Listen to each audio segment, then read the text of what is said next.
اعتکاف کی اقسام اور ان کی تفصیل کے حوالے سے تھوڑی رہنمائی فرما دیں۔ اعتکاف کی اقسام کی طرف جب ہم جاتے ہیں تو اعتکاف کی ہمیں تین قسمیں جو بظاہر ہیں، جو ظاہری طور پر ہمیں نظر آتی ہیں، وہ تین ہیں۔ ایک واجب ہے، دوسرا سنت مؤکدہ ہے، اور تیسرا سنت غیر مؤکدہ جسے ہم مستحب کی کیٹیگری میں شمار کرتے ہیں۔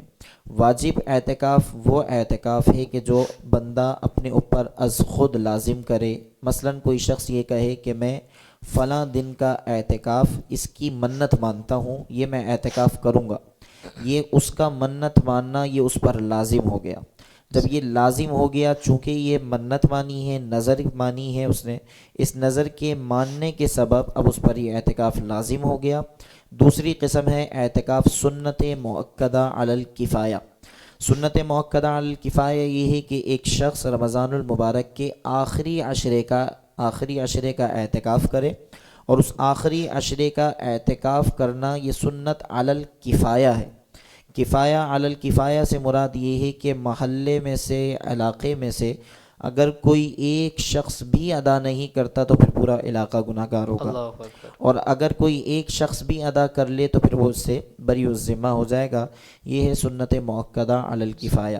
اور تیسری قسم جو اس کے متعلق ہے وہ ہے سنت غیر مؤکدہ، جسے ہم مستحب کہتے ہیں۔